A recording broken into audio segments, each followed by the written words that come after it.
Salut les amis, on se retrouve pour cette nouvelle vidéo sur la collection des abonnés. Alors aujourd'hui on va parler un peu de manga et de comics. Avant de débuter, je tiens à remercier donc les 3 personnes qui ont joué le jeu, mais aussi de remercier les personnes qui ont participé avant, parce que ça sera le dernier épisode, tout au moins pour le moment, sur la collection des abonnés. Je vous le dis très simplement ce qui s'est passé, voilà, régulièrement, j'essaye de voir des gens qui ont, voilà, qui souhaitent jouer le jeu sur leur collection, que ce soit manga ou comics, voire même à un moment jeux vidéo. J'ai tenté, ça n'a pas très bien fonctionné, mais j'avais tenté.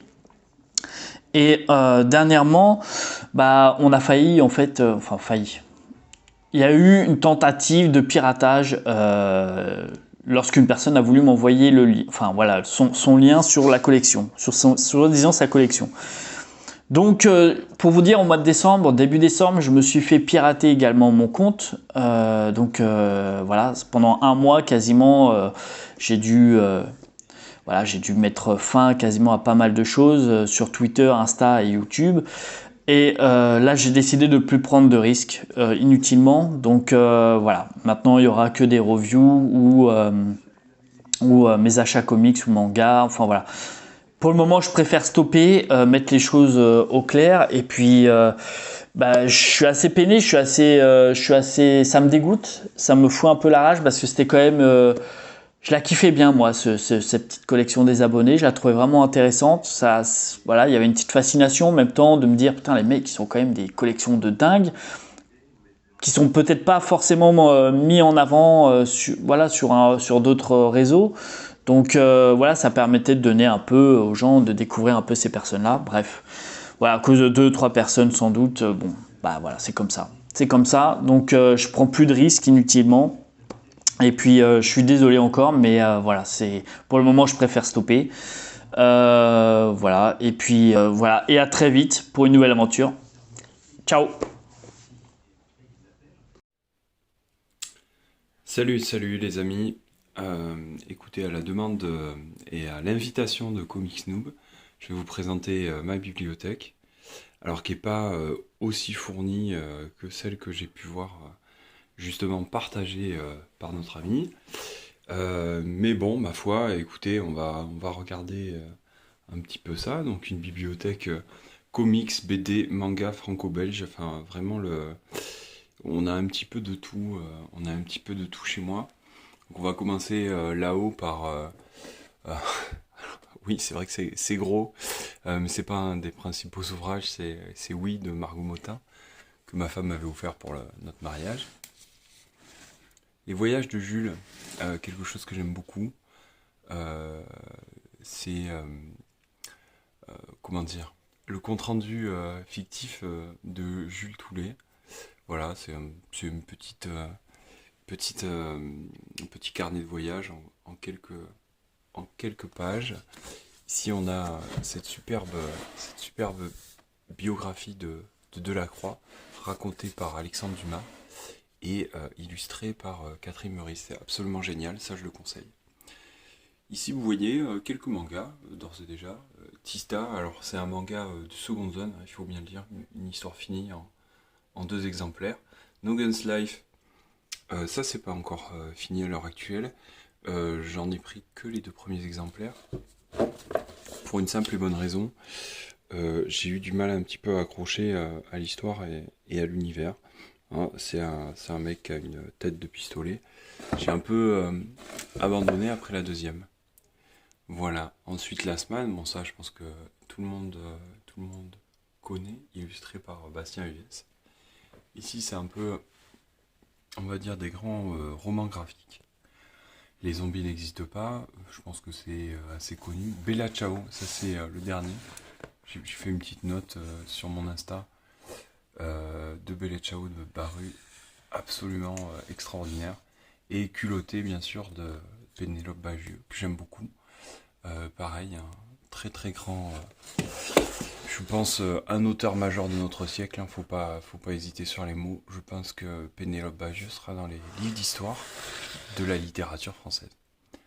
À côté, on trouve La différence invisible, un roman sur les Asperger, Bon, très honnêtement, pas terrible. Le sculpteur est s'enfuir, alors ça c'est absolument extraordinaire également. C'est l'histoire d'un bénévole qui se retrouve pris en otage et qui attend sa libération. On passe au deuxième étage, là c'est beaucoup plus comics, Civil War. Nous sommes les X-Men, donc dans la série Panini Comics. Très sympathique aussi comme volume. On a ensuite quelques formats souples. Moi je préfère, très honnêtement, en termes de manga et comics, je préfère les formats souples. Je comprends pas pourquoi on s'acharne à faire des formats durs. Donc voilà, chez Panini Comics, on a certaines épopées qui sont à bas prix.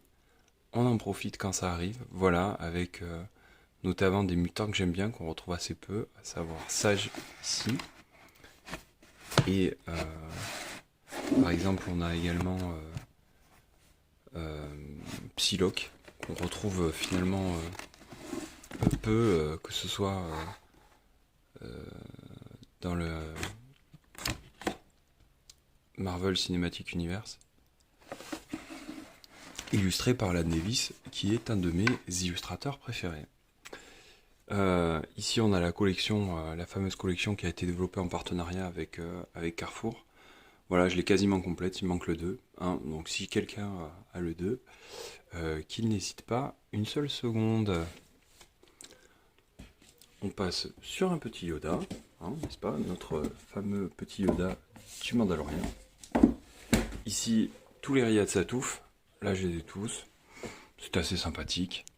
Les cahiers d'Esther, l'Arabe du futur, la vie secrète des jeunes, c'est vraiment extraordinaire. Lui aussi, c'est un grand auteur de notre siècle. Et puisqu'on continue, on a ici les notes de Boulet. Je crois que j'ai tous les volumes, je sais pas s'il en a sorti d'autres. De 1 à 10, je crois pas qu'il en ait sorti plus. Voilà, c'est également quelqu'un qui fait partie, à mon avis, de l'intelligentsia française. Ici, on a Dreamland. Dreamland de Renaud Lemaire. Un manga français. Franchement, en termes de scénario, au début ça part bien, ça finit pas terrible. Faut être objectif, je me suis arrêté au 15, je crois que la série elle continue jusqu'au 20, mais déjà au 15 j'avais fait pas mal d'efforts je trouve. Ici on a Doggy Bag.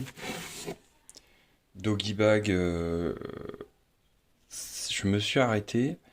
Alors c'est assez curieux, j'ai des sentiments un peu mélangés par rapport à cette série publiée sous le label 619, des sentiments assez mélangés parce que ça se lit très vite. Du coup, on a très vite fait de se dire qu'on a mis beaucoup d'argent pour pas grand chose. Et pourtant, c'est pas mal. Des sentiments très mitigés. Donc. Ici, c'est un peu ma série, on va dire, plus comique traditionnelle. Là, on a Bang, un truc absolument inconnu. Je crois que je suis le seul à en avoir un exemplaire. Dédicacé par l'auteur, parce que voilà, je l'ai rencontré au Salon du Livre à Brive.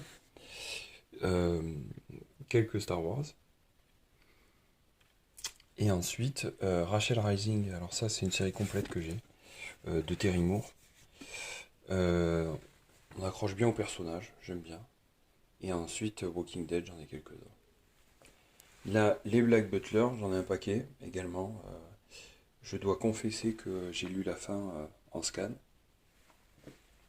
Et ensuite, toujours pour se marrer, un peu de Fab Caro. Voilà. Et la collection Glénat, j'ai également de petits volumes. Un peu plus bas, donc ça, c'est un peu sur ma période, je vais pas dire zombie, mais voilà, en tout cas, c'est une phase zombie. Donc là, j'ai un petit Conan qui traîne, très très bon volume d'ailleurs celui-ci. Et ensuite, j'ai Zombie. Comment dire, ça c'est vraiment quelque chose d'exceptionnel aussi. Si vous savez pas par quoi entamer quand on parle de zombies, etc., plutôt que Walking Dead, moi je propose ces tomes-là de zombies par Perruche au lit. Là on a qui sont absolument exceptionnels à mon avis. Zombielenium, ça c'est une série un peu fun que j'aime bien, ça se lit vite aussi.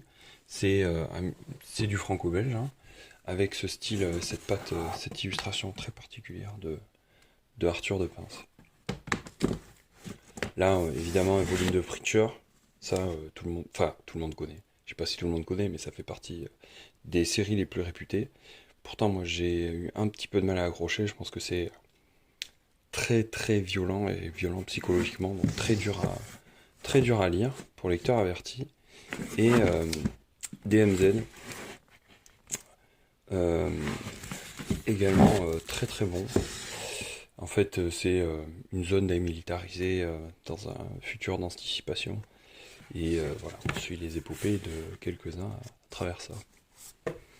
Ici, les Black Torch, la série complète. Un manga sympathique, sympathique également. Fun, Ladyland Dog. C'est peu connu en France, mais ça c'est absolument extraordinaire aussi. C'est encore des formats souples, c'est vraiment le comics dans toute sa splendeur, et pourtant c'est italien. À la base, donc sous les traits de Rupert Everett, plus ou moins, on a ce Dylan Dog qui combat des événements paranormaux à chaque numéro. Ici voilà des tomes assez exceptionnels de Larsenet. Blast, qui est à mon sens l'un des meilleurs romans graphiques qui m'a été donné de lire. Avec le rapport de Brondec, également de Larsenet. Et enfin, Mémoire d'un ouvrier, ça pareil. J'ai découvert au salon du livre de Brive. C'est quelque chose d'assez intéressant sur l'histoire d'un ouvrier durant la guerre la Deuxième Guerre mondiale. Et puis voilà, donc c'est pas tout à fait fini puisque ça continue un petit peu ici. Là, ça va un peu, voilà, j'ai un petit peu des mangas, donc j'ai les Demon Slayer, quelques hippos, la My Hero Academia. J'ai prêté les tomes, donc c'est pas complet. Hunter x Hunter, qui est une série que je suis depuis tout petit, depuis que je suis au lycée, enfin bref, depuis la sortie du premier tome de Hunter x Hunter. Et on fait un petit focus sur Dust Maiden of Amnesia. Ça y fait pas vraiment hommage parce que j'ai qu'un seul tome. Mais c'est une série qui m'a énormément plu. Voilà, j'en ai acheté qu'une. Mais c'est pas parce qu'on en achète qu'un que c'est des mauvais tomes. Et après, j'ai un peu de tout. Alors bon, je monte pas dans la chambre de mes enfants où j'ai également tout un tas de Léonard, les Schtroumpfs, les Lucky Luke, etc. Et ici, bien entendu, j'ai enfin, bien entendu, non, c'est pas forcément, mais j'ai encore un peu d'humour. J'ai Poussin Bleu de Monsieur le Chien, qui est absolument extraordinaire aussi. J'ai quelques autres petites choses, et on va dire diverses, autour de la bande dessinée. Merci beaucoup, j'espère que ça vous a plu. Au revoir. Bonjour à tous et merci à Comic Snoop de me permettre de partager avec vous mes mangatech. Alors aujourd'hui je vais vous présenter mes mangas et surtout la façon dont je les organise. Donc vous verrez j'ai plusieurs bibliothèques et en fait j'ai anticipé un petit peu l'espace certaines fois. Donc voilà, pour commencer quelques figurines avec les Shinji-Oki no Kyojin, les Before the Fall, les deux bouquins sur Levi. Ensuite on continue avec Hokuto no Ken et tous les spin-offs qui suivent, les Rao, Toki, un spin-off que j'avais acheté au Japon sur les 6 étoiles du Nanto, les Rei, notre histoire sur Souther que j'avais acheté au Japon, et bon, ça c'est une autre série, c'est All You Need Is Kill qui est vraiment sympa, donc il y a 2 tomes et le roman. Ensuite on continue dans la fameuse maison d'édition Meian, nouvelle maison d'édition qui est très très forte. Le fameux Kingdom, c'est très puissant, je vous conseille de le lire, ça parle de guerre, de stratégie, c'est très très très bon. On continue ensuite avec les Vagabonds. Vous voyez, j'ai un peu anticipé la place, bon je suis pas à jour, mais je compte le faire bientôt. À droite on a l'appel de Chululu. On continue ensuite en dessous avec les Black Clover, les petits spin-offs qu'ils ont fait avec les Dreamland, c'est très très bon, le tome 20 va sortir bientôt, donc j'attends avec impatience. Une maison, c'est Renaud Lemaire qui écrit ça, c'est un français, c'est très très bon. Les Vinland Saga, bon je suis pas à jour, mais vous voyez, du coup j'ai un peu d'espace pour anticiper. Les Shaman King que j'ai lu plus jeune, que j'ai envie de me racheter, voilà, j'ai commencé il y a pas longtemps. Vous pouvez les voir. Là, il y avait quelques tomes avant. Voilà, mais ça, c'est mes premiers mangas que j'ai achetés quand j'étais jeune. Donc, derrière, vous voyez, il y a les Naruto. Fameux. Il y a les High 21 que je me suis remis à jour il y a pas longtemps. On continue ensuite avec ma bibliothèque de manga court. Donc, ici, voilà, les Murciélago. Je viens d'acheter d'ailleurs le tome 10. Je le mets là. Voilà, je ne l'ai pas lu encore. Les Dragons Metropolis, c'est une histoire steampunk, c'est pas trop mauvais, il va y avoir le dernier 2 tomes encore je crois, et ça va, c'est sympa. On continue, alors Bestiarus, une série en 7 tomes, pour quelqu'un qui veut commencer des mangas, je conseille fortement, c'est très très bon, c'est en 7 tomes et c'est très très bien. Les 7 ninjas des fous, toujours chez Meian Édition, ça devrait bientôt se terminer, il me semble qu'il y a 9 ou 10 tomes. On continue avec Shinobi Gataki en 5 tomes. Voilà, pareil, si j'en suis qu'au premier tome, hein, malheureusement, j'ai trop de mangas à lire encore sur ma palle. On continue avec Vlad Dracula, c'est intéressant. Il n'y a pas trop d'action, c'est plus du psychologique, mais c'est très très très bon. L'homme qui tua Nobunaga, si vous aimez les mangas qui parlent de culture asiatique, d'histoire, je vous conseille, c'est vraiment très très bon. J'ai prêté le 2e tome, il me le manque, mais je l'ai. La balade de Ban, je ne l'ai pas encore déballé pour l'instant, il faut que je lise. Grand Blue, c'est très très sympa. Alors, j'ai prêté le premier tome, mais il faut que je lise le 2e tome, mais c'est très très bon. Kingdom of Knowledge, il y a 3 tomes actuellement. Je l'ai lu les 3 et c'est très bon aussi. C'est pas trop d'action, mais il y a du fantastique et du psychologique, c'est très très sympa. On continue avec Sido. Sido, alors ça, c'est si vous aimez pareil les histoires de guerre, de bataille japonaise, c'est le top. Le dessin est très puissant, j'adore. J'ai lu le 5e, je l'ai passé, je l'ai. On continue avec The Beyond the Cloud. Alors ça, c'est plus pour les jeunes personnes, je dirais. J'ai un peu moins accroché. Le style de dessin est très mignon. C'est chez Kiun Édition. Alors j'aime beaucoup ce qu'ils font, Kiun. Mais j'aime un peu moins.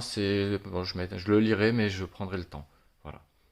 On continue avec les Tokyo Revengers. Bon, voilà, j'ai le 10 et le 11. Hein, ils sont ailleurs.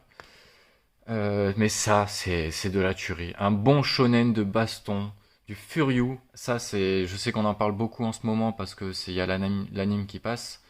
Mais lisez-le, franchement, c'est trop trop bon. Les Fire Force. Bon, j'ai prêté le début, il me manque, voilà. C'est pas mal, c'est un bon shonen. J'ai peur que ça s'essouffle un petit peu, mais c'est très très sympa. On continue avec le Fossoyeur qu'on m'a recommandé et franchement le style de dessin est super. Alors je veux juste vous montrer sous la jaquette, si j'arrive, ce que ça fait comme dessin. Hop. Comme vous pouvez voir, il y a les Jujutsu aussi qu'on m'a prêté, que j'ai lu. Et regardez-moi ça, c'est franchement très très joli quand même. Voilà. On continue donc avec Orient. C'est sympa, on a droit à des belles couvertures, comme vous voyez, ça brille, des belles couleurs. Je vous montre la couverture du dernier tome. C'est en brillant. C'est assez sympa. C'est pas le meilleur manga, mais ça se lit bien. Voilà, vous remarquerez qu'il y a beaucoup de mangas de baston, j'aime bien ça. Voilà, on continue du coup avec Valkyrie Apocalypse, donc le destin des humains, comment dire, le destin des humains se décide entre les dieux, de tous les dieux de toutes les religions, et un tournoi a lieu entre les dieux et les humains, les meilleurs humains qui ont existé, pour savoir si la race doit continuer. Toujours chez Kiun Édition. On continue, alors là, dans une série What the Fuck. C'est génial, les Bass Sub Brothers. Il manque le 4e tome qui sera le dernier. Et ça, C'est franchement délire et c'est trop bien. Je vous conseille de le lire. Voilà. On continue avec des nouvelles séries qui sont sorties récemment. Mashle. Ça, c'est un mélange de Harry Potter en mode comique et c'est super, c'est bien drôle. J'ai hâte de lire la suite, ça va être vraiment sympa. Une très bonne découverte qu'on m'a fait découvrir il n'y a pas longtemps. Dans le sens du vent nord-nord-ouest. Voilà, il y a 4 tomes pour l'instant, c'est pas encore terminé. Le style de dessin est à l'ancienne, mais j'aime beaucoup. C'est très sympa. On a ensuite les racailles de l'autre monde. J'ai essayé, c'est chez Kiyun. On verra la suite. Pour l'instant, c'est pas le meilleur, mais ça se lit. Voilà. Je vous montre ensuite. Bon, ça c'était un petit Pokémon que j'avais quand j'étais plus jeune. Ceux qui reconnaîtront. On a ensuite les Shaman King Flowers. Il manque. Bon, là il manque le 3, mais il manque le 6e qui sera le dernier. Et c'est la suite directe de Shaman King. Donc ça se lit bien, ça rend nostalgique pour ceux qui aimaient bien un Shaman King. Donc c'est pas mal. Les Dragon Ball Super, bon je suis pas à jour, mais bon je me les lis tranquille. Voilà. J'ai vu les animes. Ensuite, on va continuer avec voilà les fameuses figurines de One Piece et toute la collection qui suit. Je sais pas si vous arrivez bien à voir. On va faire comme ça. Voilà, la fameuse figurine de One Piece. Donc, je suis pas à jour totalement encore sur les figurines. Sur les bouquins, pardon. Voilà. J'ai commandé en collector les tomes 98, 99 et 100. Donc, je suis sûr de les avoir. Je suis très content. Voilà. Ben, en tout cas, encore merci à tous et n'hésitez pas à me suivre sur Instagram si jamais ça vous a plu ce que je vous ai montré. Je suis Aishin Manga. Merci à tous. Hello, aujourd'hui je vais vous présenter ma collection. Donc moi c'est Romain, plus connu sous Kryptonite Comics sur Instagram, sur YouTube, sur TikTok. Et déjà je vais commencer par remercier Loïc de me faire l'honneur de présenter ma collection. Et cette vidéo donc, va se découper en 3 parties. Donc celle-ci où je vais vous présenter rapidement ma collection, la deuxième où je vais vous présenter ce qu'il y a derrière moi, qui est l'essentiel des recueils que je peux avoir. Une autre partie qui est chez moi parce que je vis dans un petit logement sur Paris, donc vous comprenez que c'est compliqué pour avoir une collection. Et puis donc je finirai donc, sur cette dernière partie. Et donc ma collection est bien grande, mais je peux pas tout vous montrer puisque une partie est restée chez mes parents, hein, parce que c'est compliqué de vous montrer les single issues qui sont dans des cartons. Donc on va surtout voir tous les trade paperbacks et recueils en français que je peux avoir. Donc ça va être l'essentiel, et il faut savoir que j'ai pas mal d'issues, mais bon, je vais pas vous les montrer, puisque ils ne sont pas sur place. Donc on va commencer par la première partie avec vous montrer tout ce qu'il y a derrière moi. Allez, on y va. Ok, donc voici donc les 2 étagères principales. Donc là je vous ai fait un dézoom pour vous montrer l'essentiel. Alors il reste encore quelques figurines, hein, donc je prendrai pas tous les comics dans le détail, mais c'est juste pour vous montrer un peu l'ensemble. Donc on va commencer par le haut et par finalement ce qui me paraît le plus important. Donc là chez DC, alors, vous avez vu qu'il y avait une étagère DC, une étagère Marvel. Et sur cette étagère d'ici, on va commencer par ce qui semble être le chef-d'œuvre des comics, Watchmen et tous ses dérivés, notamment dans Watchmen, l'un des derniers qui était Watching the Watchmen, qui est un livre consacré à l'univers Watchmen, et notamment au premier qui explique finalement comment a été dessiné Watchmen et comment s'est créé Watchmen, avec également cette version annotée que je vous conseille, mais tellement fortement, parce que elle permet d'expliquer pas mal de choses et d'éviter d'être perdu dans cet univers qui est quand même assez incroyable. Et puis surtout, je suis très fier d'avoir ces 2 éditions, donc celle-ci que je vais pas vous sortir parce que c'est une galère à chaque fois que je la sors, et elle est emballée à l'arrache avec les moyens du bord, mais qui est la version des 5 ans d'Urban qui était sortie, donc il y a peut-être maintenant pas mal de temps, 2017 si je dis pas de bêtises, qui est absolument magnifique avec un ex-libris, et c'était la version avec laquelle j'ai découvert Watchmen. Donc vous voyez, c'est c'est quand même assez cool. Et puis la version Doomsday Clock que j'avais déjà présentée qui est vraiment une édition magnifique avec un dos toilé comme ça, très sympa, un grand format qui est bon. Voilà, c'est toujours un peu délicat à garder dans une bibliothèque, mais c'était magnifique avec des pages vraiment top. Donc je vous la conseille fortement si vous arrivez encore à la trouver et ne cédez pas aux spéculateurs encore une fois. Les Before Watchmen, vous voyez, c'est un peu compliqué, ils sont pas terminés, hein, j'avais commencé, et il faudrait que je continue avec la Before Watchmen, dont je suis très fier, qui avait été signée par Lee Bermero, comme vous pouvez voir, et son dessin est quand même assez incroyable. Et ensuite, on va continuer, donc des choses un peu disparates en fait, parce que je les ai pas regroupées, notamment The New Frontier de Darwin Cook, qui est absolument magnifique, qui se passe durant les années 50 et je vous conseille fortement. Le Swamp Thing de Wayne et Wrightson, top, hein, la base quoi de Swamp Thing. Le Batman de Marini, bon ça on le refait pas. Et puis surtout l'un des comics que j'adore, mais vraiment en plus c'est un cadeau d'anniversaire et c'est vraiment magnifique. Dessiné par Alex Ross, je vous le conseille tellement fortement. Donc voilà, ça c'est vraiment quelque chose qui me tient à cœur dans cette colonne d'ici. Puis bon, le reste un peu en désordre, voilà, du Dark Knight, du Brian Bolland. Donc on va passer à l'étage d'en dessous. Alors à l'étage d'en dessous, j'ai commencé récemment du Green Lantern, donc vous voyez que c'est pas très fourni, mais j'ai commencé sur Geoff Jones, qui est l'un des meilleurs runs de Green Lantern et qui est très très bien. Je vous conseille également Terre 1 de Green Lantern, très bien. Là, il y a normalement le 3e tome qui devrait sortir dans pas longtemps et qui, il me semble, clôture le tout. Et puis Al Jordan Green Lantern, ça c'est vraiment quand vous avez des solides acquis, parce que Grant Morrison, c'est toujours compliqué à lire, je trouve, mais c'est très sympa aussi. Et puis Liam Sharp au dessin, c'est pas mal. Après, c'est Xermanico qui reprend un peu, c'est un peu moins bien, mais c'est pas mal non plus.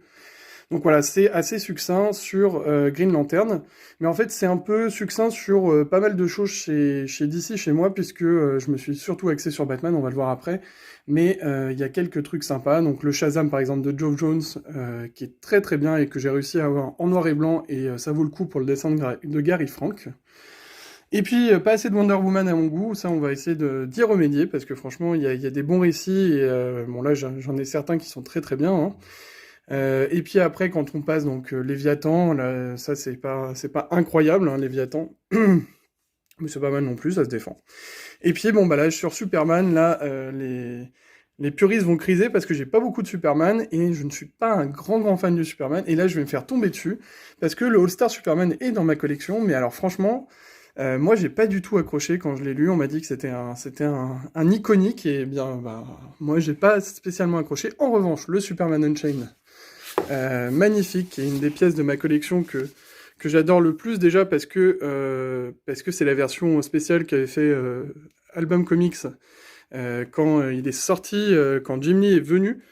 Et puis parce que voilà, j'ai la chance d'avoir ce magnifique dessin de Jim Lee, donc rien que pour ça, ça vaut le détour. Et puis bon, l'histoire est magnifique, hein, on va pas épiloguer là-dessus, c'est très bien. Et puis voilà, le reste après, le Luthor de Brian Azzarello et Lee Bermero, que je vous conseille fortement, qui est vraiment un petit bijou que j'ai dégusté dès qu'on me l'a offert, vraiment très rapidement. Et puis les DC's de DC, j'avais fait une vidéo récemment, voilà, c'est une série sympa, un peu mort-vivant. Moi, pourtant, je suis pas beaucoup mort-vivant, mais c'est assez sympa. Donc voilà, après, sur le reste, sur Superman, c'est du grand classique. Kingdom Come et Red Son sont deux choses, en fait, qui, finalement, ternissent un peu l'image de Superman, et je pense que c'est ça qui ne me plaît pas tellement dans Superman, c'est que je le trouve trop rayonnant. Et quand ça commence un peu à l'écorcher, et voilà, ça me plaît bien. Et puis bon, Kingdom Come, le dessin d'Alex Ross, voilà, il n'y a rien à dire de plus. C'est magnifique. Donc on peut passer à la suite. À la suite, ça va être beaucoup de Justice League. Et notamment, donc la garde Darkseid, pareil, dans l'édition. Alors on va pousser notre cher Batman, là, qui me gêne un peu. On va le redescendre à son étage, d'ailleurs. Hop, allez, au revoir Batman. Donc ouais, la garde de Darkseid, pareil, l'édition 5 ans de chez Urban, toujours emballée à l'arrache, puisque quand j'avais déménagé, je l'ai toujours pas déballé. et qui fait en fait la fin du run qui est décrit dans ses intégrales donc au début c'est Geoff Jones, Jim Lee, et c'est après Geoff Jones qui garde le scénario avec différents dessinateurs, notamment Ivan Reyes, que je trouve vraiment particulièrement réussi. C'est pour ça que j'ai pris les 4 tomes, en plus de la Mante Darkseid, que finalement j'ai quasiment jamais ouvert parce que je voulais pas l'abîmer, et c'est tellement une belle édition. Donc voilà, ce Justice League est franchement très cool, et c'est une des pièces de ma collection que je prends plaisir à avoir, et surtout à relire par moment. Ensuite, dans la Justice League, bon là il y a Doom War, le récit récent avec l'épilogue qui est juste à côté, qui fait suite finalement ou pas qui fait suite, mais qui est dans la même lignée que Batman Metal, et puis après Batman Death Metal. Voilà, bon, moi je l'avais lu en anglais, je l'ai repris en français pour essayer de voir si j'avais pas loupé de choses dans le scénario avant de lire Batman Death Metal. Bon, j'avais rien loupé, c'est pas extraordinaire, mais c'est pas non plus totalement à jeter. Voilà, c'est pour ça que voilà, j'ai pris quand même un peu de plaisir à le lire. Et puis après, j'ai enchaîné avec Multiversity, qui finalement est relié parce que c'est l'univers Marvel et 52, l'univers des 52 planètes, enfin des 52 univers différents, et j'avais bien aimé le récit de Grant Morrison, et finalement c'était plutôt sympa. Et puis bon, l'enchaînement avec Terrix que j'avais lu là aussi en VO, et qui était très sympa aussi à lire. Donc voilà, c'est des récits un peu comment dire, par-ci par-là, et surtout très récents. Vous voyez, j'ai pas beaucoup de choses anciennes, mais qui sont liées finalement au fait que je me suis mis dans les comics il n'y a pas si longtemps, et surtout intensément depuis pas très longtemps. Ça va faire 8 ans de collection à peu près, et vraiment récemment où je me suis mis à fond pour essayer de comprendre tout l'univers et d'en tirer tous les tenants et aboutissants. Avant, je faisais beaucoup de Batman. Donc DC Universe Rebirth et Flashpoint qui font la suite et qui font l'introduction surtout à Batman Metal et à tout ce qu'a voulu mettre en place Geoff Jones, et puis surtout, pas Batman Metal, pardon, à Doomsday Clock. Donc voilà, c'est très sympa. Et puis cette série qui est très sympa de DC Confidential, donc voilà les 6 premiers tomes, donc je suis très content de vous la présenter parce que j'aime beaucoup aussi cette série DC Confidential, puis ça rend pas mal dans une bibliothèque. Et puis le Joker, le Joker là, du grand classique, du très très grand classique, avec la version en plus de Libermero autographiée par le même. Et puis Killing Joke, que je suis très très content, que je vais vous présenter en version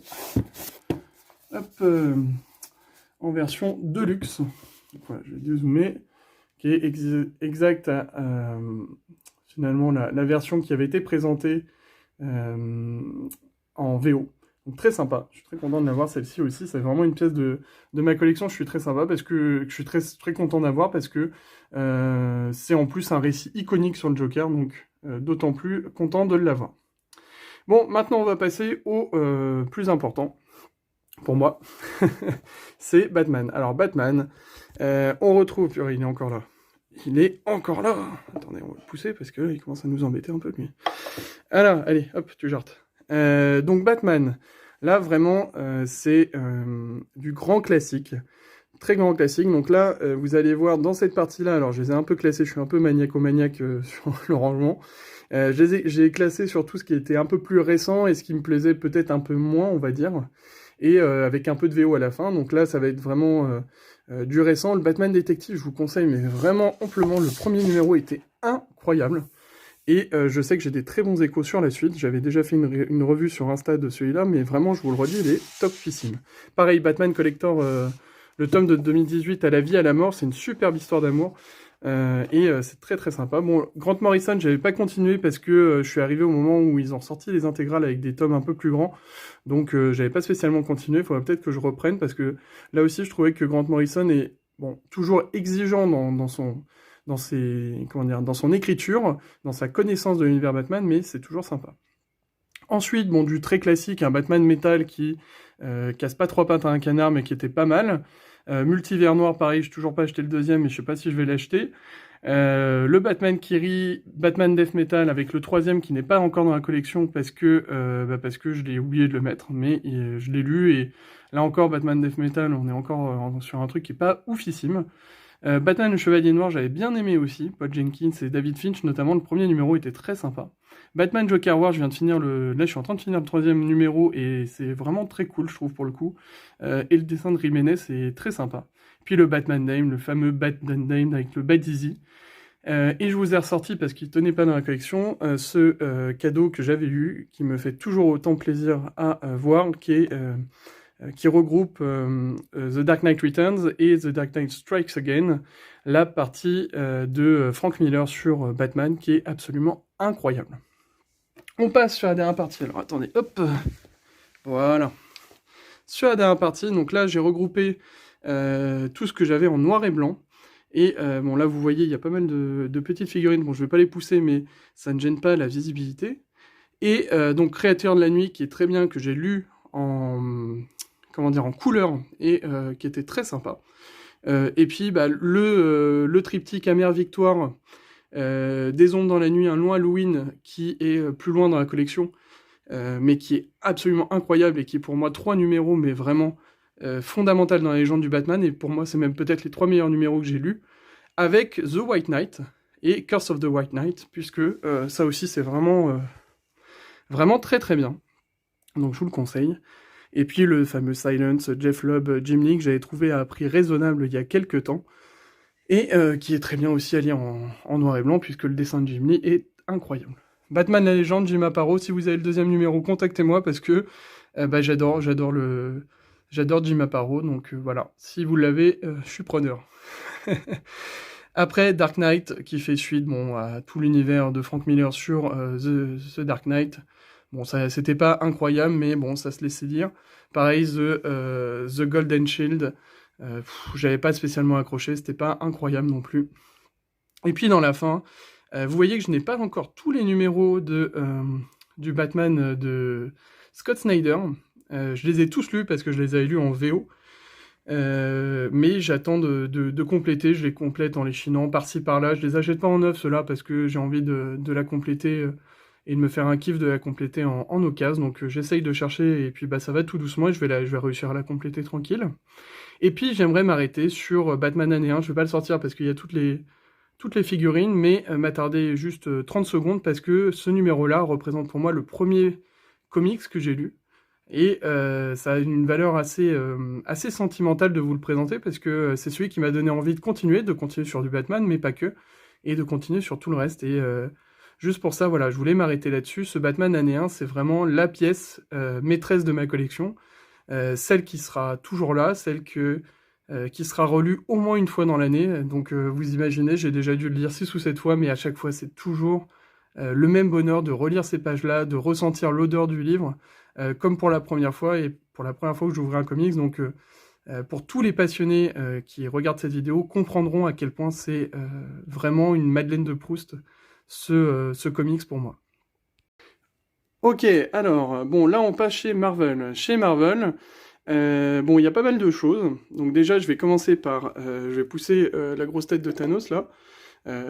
Alors, Hérésie, là, vous avez vu, j'ai sorti une Funko Pop de son emballage. Je vais me faire éclater par tout Internet, mais moi, je les aime pas dans les emballages, je préfère les sortir. Donc là, John Byrne, parce que John Byrne, pour moi, c'est vraiment l'un des dessinateurs favoris. Vous voyez, il y en a un que j'ai encore pas ouvert parce que je l'ai pas lu. Par contre, She-Hulk, je l'ai lu, c'est incroyable. Le dessin et l'écriture de John Byrne sur She-Hulk est vraiment, genre, incroyable. Et là, c'est une pièce VO, donc ça, c'est des choses qui sont en VO. J'espère qu'un jour, Panini pourra les rééditer en VF, parce que ça vaut vraiment le coup. Ensuite, on passe à des formats un peu plus gros. Donc, War of the Realms, que je vous avais a priori déjà présenté, j'ai un doute, mais qui est un événement super, et qui reprend en plus le Thor, la fin du Thor de Jason Aaron et Russell Dotterman avec Jane Foster en Thor, et c'est vraiment juste incroyable. Et je suis très content de l'avoir dans ce format Absolute, qui pourtant n'est pas mon format favori, parce que c'est compliqué, vous voyez, qui est assez lourd, c'est compliqué à caser, et c'est surtout compliqué à lire, parce que voilà, il y a 600 ou 700 pages à l'intérieur, voire même plus d'ailleurs, et c'est compliqué du coup à lire. Ensuite, voilà, c'est des choses qui sont un peu hors continuité, qui sont des volumes qui méritent d'avoir des grands formats, donc Daredevil Elektra, parce que je suis un grand fan de Daredevil, je pense que après Batman, c'est peut-être mon personnage favori avec les X-Men, donc voilà, pour dire l'importance que revêt Daredevil dans ma collection. Fantastic Four, ça aussi, j'ai beaucoup aimé le grand design sur les X-Men, pourtant je l'avais pas acheté parce que voilà, sur X-Men, je connais très bien l'histoire et c'était compliqué de se lancer. Autant sur les Fantastic Four, comme je suis peut-être moins fan, moi ça me parlait plus de le lire. Donc j'ai trouvé ça très bien. Et le Spider-Man, l'histoire d'une vie. Alors, à la base, je suis pas un grand fan de Spider-Man, et en fait, ce numéro-là m'a fait voir Spider-Man sous une autre vue, et m'a donné envie d'en lire plus, et c'est pour ça que je me suis lancé dans plus de Spider-Man, et que vous allez voir un peu plus de Spider-Man dans la collection, par rapport à ce qui aurait pu être il y a encore un an, par exemple, ou un an et demi. Tout derrière, vous allez voir derrière le gros Thanos, là, qui est en train de s'exciter et qui a envie d'éliminer la moitié de la population de l'univers, un très grand format que je peux pas vous montrer parce que sinon je vais tout péter, qui a un très grand format sur les Fantastic Four, un truc qui était sorti en VO aux alentours de 50 € et qui reprend le combat contre Galactus avec la première apparition du Silver Surfer notamment, et donc les premiers numéros de Stan Lee, Kirby et de John Byrne aussi. C'est vraiment juste fantastique, comme le terme l'expose pour la série, mais c'était très très bien. Puis ensuite, vous allez voir, il y a 2 étagères qui sont consacrées aux icons. Alors ça, c'est ma folie, pas du moment, mais depuis quelques temps, c'est d'essayer de retrouver tous les icons, parce que je trouve que ce format-là, si je vous le présente dans ma collection, donc là, tout cela, puis en bas, donc il y en a quand même pas mal maintenant, hein, que ça soit des cadeaux, des choses que j'ai chinées par-ci, par-là, et où je n'ai pas cédé à l'appel des spéculateurs, surtout, parce que alors là, ça aussi... Voilà, là vous allez voir, il y a un petit Spider-Man qui se trimballe ici, c'est un cadeau aussi d'anniversaire, je remercie mes potes de l'avoir acheté d'ailleurs, mais très très cool. Et voilà, je vais revenir là, comme ça ici, par là. Et en fait, ces icons, je trouve que ils sont très bien pour appréhender des histoires cultes de personnages, notamment, alors si on en prend un au hasard, par exemple, le Ennis Dion, allez, Punisher, parce que le Punisher, c'est vraiment... c'est pas la chose que j'aurais lu comme ça d'emblée, et je trouve que ce Punisher était vraiment incroyable. Garth Ennis, Steve Dillon, par exemple, qui sont connus pour Preacher, et ce format-là, en fait, de Icons est très simple à lire, puisqu'il est pas trop gros. Il permet de compiler pas mal de pages. Sur papier mat, ça fait ressortir en plus les dessins un peu âgés, et donc c'est pour ça que je suis vraiment très friand de cette collection-là. Et puis en plus, ça a quand même un côté uniforme, notamment même avec Urban, puisque je trouve que Urban s'est inspiré pas mal, alors je sais pas qui s'est inspiré de qui, mais je pense que c'est Urban qui s'est inspiré pas mal de ce format Icons, même pour faire ces pages ces versions deluxe chez Urban Comics, donc c'est très très sympa. Et puis je vais finir en haut, je vais revenir en haut, hop, je vais vous donner le vomi à faire des allers-retours comme ça. Et je vais finir en haut par les 2 éditions comme ça en grand format qui sont pour moi deux récits iconiques, que ce soit le Silver Surfer Parable, puisque c'est peut-être l'histoire hommage de Stan Lee au Silver Surfer, à son personnage favori. Et puis le X-Men Genèse Mutante, puisque quand j'étais môme, je me rappelle de la série X-Men, ça me vendait du rêve, et je trouve que c'est ce qui correspond au mieux à ce que je voyais quand j'étais môme. Et puis là encore, Jim Lee et Chris Claremont, c'est juste incroyable, et c'est très sympa de le lire en grand format. Donc là, on va repasser, donc 2e étage, hop, 3e étage, 4e étage, hop, faut que je plie les genoux, autant vous dire que c'est compliqué. Et là, c'est un peu plus disparate, donc je vais pas y passer sans ces temps. C'est un peu disparate parce que là, il y a toute la partie Spider-Man Venom. Il y a un peu du Empire, bon, voilà, pas de choses incroyables. Dans le Spider-Man, quand même, à noter le format Must-Have, notamment sur Ultimate, sur le Spider-Man Miles Morales, qui est très bien. Et puis ensuite, beaucoup de Daredevil, avec ce qui est pour moi l'une des choses aussi que j'adore dans la collection, c'est tout le run de Bendis et Maleyev. En fait, c'est même tout, si on va par là, tout le Marvel Knight sur Daredevil, Marvel Knights, qui était incroyable sur Daredevil, mais vraiment, il y a pas grand chose à acheter. Le passage de David Mack, qui est pour moi l'un de mes dessinateurs favoris, si ce n'est peut-être même mon préféré, est incroyable, et c'est ce qui m'a donné aussi envie d'aller sur Daredevil, parce que quand j'ai commencé à lire le Daredevil, le Scoop, c'est l'un des premiers Daredevil que j'ai lu, incroyable, et j'en garde un souvenir là aussi mémorable. Ce run est pour moi peut-être le meilleur run de Daredevil, donc Bendis, Maliev, et puis l'enchaînement même derrière sur le Daredevil, le Diable en cavale, ça c'était incroyable aussi, et voilà, donc c'est aussi pour ça que Daredevil pour moi revêt une importance un peu particulière. Donc on va aller au dernier étage. Au dernier étage, il y a deux petites choses, années 40, années 50, donc j'ai pas pris le reste de la collection parce que pour moi ce qui représentait le mieux de découvrir, c'était surtout années 40 et 50, puisque je connais pas du tout cette période-là, et c'est très, très sympa à lire et à découvrir, hein. C'est un goût un peu de vintage qui est sympa. Bien évidemment le trio de l'infini, avec un peu de Thanos à côté, mais alors ce trio-là, et puis surtout en format Marvel Event, si vous arrivez encore à le trouver, c'est incroyable. 91, 92, 93, et puis 93, c'est une grande année, bien évidemment. Et puis bah, derrière, voilà, un peu de choses particulières. Voilà, je vous laisse découvrir un peu comme ça. C'est rien d'extraordinaire. Et puis ça, voilà, ça c'était aussi Civil War 2, je l'avais mis ici, avec tous les softcovers. À un moment, je faisais pas mal de softcovers, et je trouvais que ce format-là était sympa à présenter aussi en collection. Donc, je pense que j'ai fait le tour des deux premières étagères. On va aller sur la dernière, donc je vais me déplacer. Vous allez y voir que du feu. Allez, c'est parti. Alors voilà, on s'est déplacé, donc là c'est l'autre bibliothèque, donc je vous fais un coup d'œil vite fait parce que c'est pas rangé par terre et je vais pas vous montrer par terre, sinon vous allez crisser. Et donc on commence en haut. En haut ici, ce sont des classeurs qui regroupent en fait tous les comics VO qui sont signés, que j'ai eu la chance d'avoir, qui soient signés, que ce soit à des conventions, par l'achat dans certains comic stores qui vendaient des comics signés, mais voilà, on regroupe tous les comics signés. Je vais pas vous le montrer parce que là c'est compliqué avec une seule main, mais j'en ai 4 remplis. Je suis très fier de les avoir aussi dans ma collection, puisque bah, par moment je trouve que de l'avoir ce format-là, donc ça je vous conseille vraiment. Collectors Album, ils font aussi des choses pour les cartes Pokémon, pour ceux qui collectionnent les cartes Pokémon ou cartes Yu-Gi-Oh par exemple, et ils font des très bons rangements, donc Ultra Pro.